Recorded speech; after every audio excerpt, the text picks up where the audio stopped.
Hi, second grade. How are you doing today? I am going to be going through our first lesson on how to use nonfiction text features to get more information from our nonfiction book. So we have two goals today. So hopefully by the end of this lesson, you'll be able to do two things. The first thing, you're going to be able to define 4 nonfiction text features. The second thing, you're going to be able to give 2 examples of text features from a nonfiction book. So I went ahead and I started actually labeling our nonfiction text feature anchor chart, which will be hanging up in our classroom in case you need to use it. Nonfiction text features. First of all, we have to find out what a nonfiction text feature is. So a nonfiction text feature is anything that an author uses to give the reader more information. All right, so we're going to go ahead and we're going to sign this out because it's really important that you understand what a nonfiction text feature is. Here we go, okay? A nonfiction, this is the sign for true.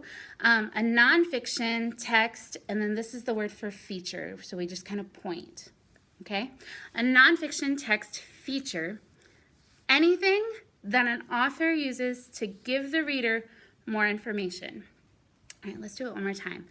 A nonfiction text feature, anything that an author uses to give the reader more information. So I actually have a couple already posted, and we'll kind of talk through a couple of these. The first one that you'll notice is over here. This is actually from a book, and it's cheetahs, and it has a picture of a cheetah. So the first nonfiction feature that we're going to talk about is the title. The title gives us a lot of information about what we're going to find in the book. So for example, if the title is cheetahs, then what you're going to find is you're going to hopefully find a lot of information about cheetahs. If the title is sharks or tornadoes or science, then you might find a whole lot of information about those types of topics. It would be very, very weird for an author to give the title apples and then to write all about oranges. And usually that doesn't happen unless the author is trying to be really silly. Usually in a nonfiction text, what you're going to find is you're going to find that the title gives us information about what you can expect to find. The second nonfiction text feature that we're going to talk about today is the table of contents. In a nonfiction book, you don't have to actually start at the beginning. You can start in the middle of the book if that's where you want to find your information. This is actually the table of contents for the cheetahs book.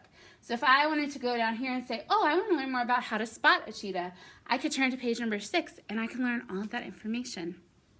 The next part that we have is we actually have one of my favorite foods. I couldn't find tacos. I know, it's a little weird, but I love hamburgers, so I went ahead and I printed out this, which is all about hamburgers. This is actually a chapter in a nonfiction book. So, because it's a chapter, the title might be hamburgers. However, this is hamburger history, which means that this is not a title, but instead we call this a heading. A heading tells what you're going to learn in that section of the book. I'm gonna grab my marker real quick. And then you see a whole lot of different things in here, and we're gonna talk about a couple of them. The first thing that you'll see is you'll see some bolded words.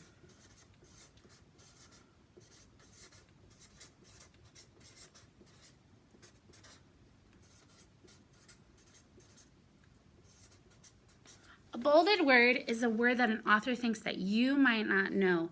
And what they're going to do is they're going to bold it, and then they're going to give you the definition in what we call a glossary. Okay, so that's 4 that we've learned already. Let's review really quickly. First of all, the title. The title tells us what the book is going to be about, what all of the information is going to be about. Second, the table of contents. This tells us where to find the information. Third, the heading. This is actually what we're going to be reading about in that section of the book. Fourth, bolded words and glossary. The bolded words are going to be words that you might not know, but the author is defining them for you in the glossary, which is usually found at the end of the book. There's one more thing that I want to talk about.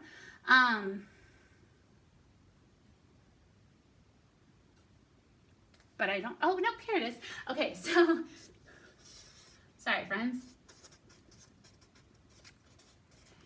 In a nonfiction book, usually we have real pictures. Sometimes we have drawings, but for the most part, we have real pictures. Every real picture that you see is going to have something called a caption. A caption tells us what the picture is going to be. It tells us all about what is happening in that picture, and it's usually just 1 or 2 sentences that tells us a little bit more about what's going on in that picture. So for example, this caption says, "The first White Castle restaurant opened in 1921. So if I look at this picture, I can say, oh, well, now I know what that picture is all about. That picture is showing me a famous hamburger restaurant that was the first one opened back in the 1920s. I just learned something new because I didn't know that. So captions are really important. So we've learned about 5 new text features. And we're going to go over the definitions one more time. So a title. A title tells us everything that's going to be in the book. Okay? Everything that's going to be in the book. Table of contents tells us where the information is located. A table of contents tells where the information is located. A heading tells us everything that we're going to be reading in that section of the book. Bolded words, words that we don't know but can be found in the glossary with the definition. A glossary is a list of words that we don't know that are bolded and that the author wants to give us the definition. A caption tells us all about pictures. All right, 2nd grade, that was a lot of information. I know I'm talking really fast. So what I want you to do is I want you to now go, and I would like for you to give me 2 examples. Rewind. We're going to go ahead and just keep going with this video though, but I'm going to rewind 10 seconds because there's something else that I want you to do first. All right, the first thing that I want you to do is I want you to find a person in the classroom, because this is actually like a classroom lesson. So even though I'm on a video telling you about it, I would like for you to find somebody. Nope, we're going to rewind again. Yep, because that's just the way real life works. So sometimes we say the wrong things. So you guys are actually watching this on a video on Google Classroom. What I want you to do is I would like for you to go ahead and I want you to use Seesaw to match the definitions to the words, okay? So we'll go over them one more time so that you can really get it in your heads before you go to Seesaw, okay?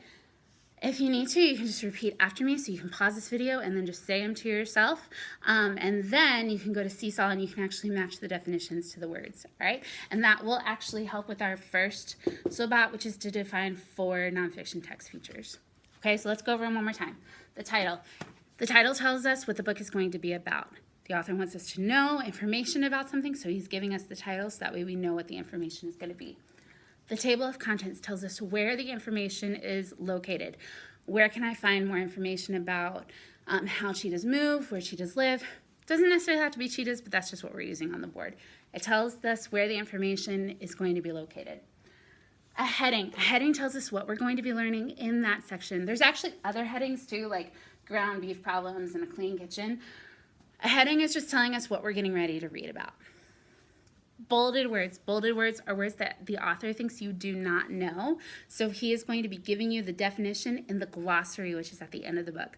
A glossary is a list of words with the definition, usually in the back of the book. A caption. A caption tells us about a picture. Okay, so usually you'll have a picture and then you'll have a caption underneath or beside it to tell us what that picture is all about. All right, so now what I want you to do is I want you to go to Seesaw, which you can find. Go to Seesaw, go ahead and do the quiz, the really quick quiz that's on there, matching the definition to the word. After that, what I want you to do is I want you to go to Seesaw again. This time, make a video of yourself with a nonfiction book showing me 2 examples of nonfiction text features, okay? All right, let me know if you have any questions.